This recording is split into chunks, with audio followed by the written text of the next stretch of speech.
Natapos na ang 4 na dekada pagkatapos ideklara ni Ferdinand Marcos ang martial law. Sa loob ng proseso nito, maraming namatay dahil sa pinaglalaban nilang kalayaan nila.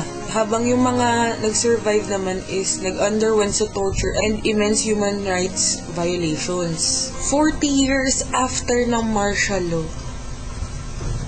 tsaka naman inimplement itong law na to. Republic Act number 10175 or the so-called cybercrime law, diba? Actually kasi sa pagkakaintindi ko,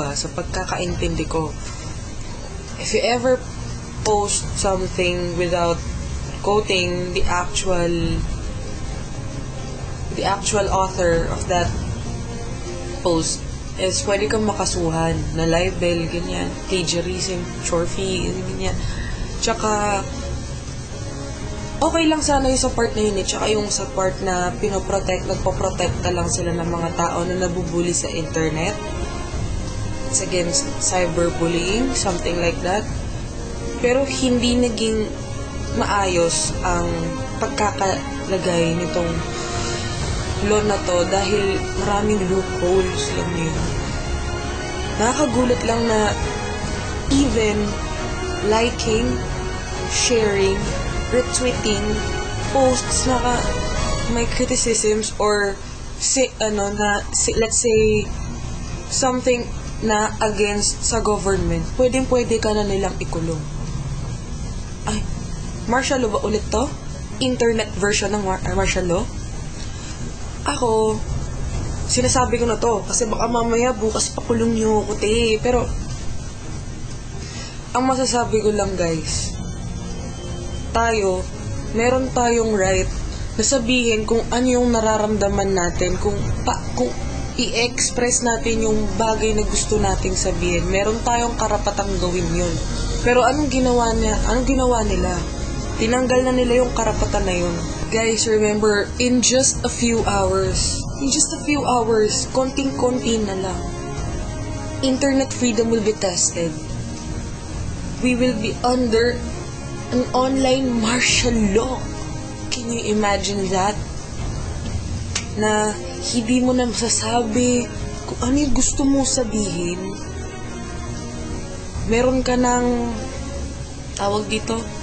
meron nga ng mga limitasyon sa mga bagay na kailangan mong i-post. Oo, meron tayong mga responsibility na isipin muna natin kung ano yung kailangan nating i-post. Pero guys, remember, may mga human rights din tayong pinaglalaban dito.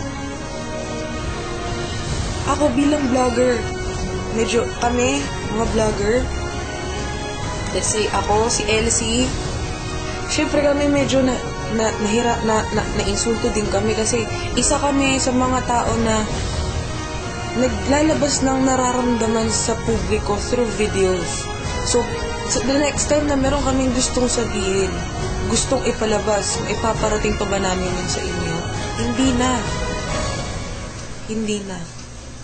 Tandaan nyo, lahat ng pinopost natin sa internet, hindi yan pagmamay-ari ng gobyerno. Atin yan. It's our own thoughts. So they do not have the right na kunin sa atin yun. Nagawa nila ng batas ang mabagay na galing mismo sa atin. Lalo na kung wala naman kaming ginagawang masama. Buti sana kung ang sinabi sa law nyo is sa batas nyo is meron kayong specific na taong tinutukoy. Kumbaga, yung specific na masamang bagay na gagawin. Diba? Napakakitid kasi. Napaka-vague. Napaka-broad. Do you expect us na matuwa sa isang law na lahat kami, mga netizens, mga video vloggers, natitira na natatanggalan ng karapatan? Hindi pwede yun. Ninoy Aquino, Cory Aquino, they fought for our freedom. Diba? So, Pinoy, what are you doing? Pinoy, stop! At doon sa gumawa ng law na to, napahiya ka, oo, alam namin yun. If you're going down, do you have to take us all down? Scumbag match. Tsaka, ito lang masasabi mo sa'yo.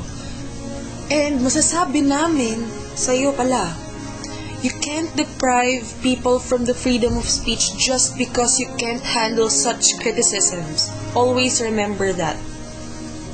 Huwag mo kaming idamay. Bakit ganun? Ang gobyerno natin, mas iniintindi na itong cyber trophy na yan kaysa sa mga problema sa reality. Diba? Kaysa sa problema mismo sa labas ng cyber world, which is, I don't know, kahirapan ng bansa? Iuunlad ba ng Pilipinas to? Hindi naman, di ba? Sana inunan nyo muna yung mga nagugutom, yung mga swatters na nangangailangan ng bahay. Bilis-bilis nyong maglaglak ng pera para dyan sa loan na yan. Pero para sa mga pangangailangan ng Pilipino, hindi nyo yan nagagawa. Is this what you call an effective country? Because I'll just get my jetpack and leave, nothing to do here, something like that. Sa internet, guys, kailangan nating paglaban to. Hindi lang para sa akin, hindi lang para sa'yo, para sa ating lahat to, para sa ating lahat. Sa ating lahat na may karapatang sabihin kung ano yung nararamdaman nila. Hindi nila kayang tanggalin sa atin yun kasi tao tayo. Meron tayong mga karapatan at alam nyo yun. Kailangan i-practice natin yung karapatan na yun. At wag natin silang hayaan na kunin sa atin yun. If speaking up against idiocy in the government, unconstitutional amendments is a crime, well, we are proud to be a cyber criminal. At kung makukulong man ako dahil dito sa video na to, dahil nagsalita ako ng mga nararamdaman ko dito sa Pilipinas, sa gobyerno ng Pilipinas. Oh my God. Please, seryoso kayo. At excuse me, hindi pa October 3, so... Blah!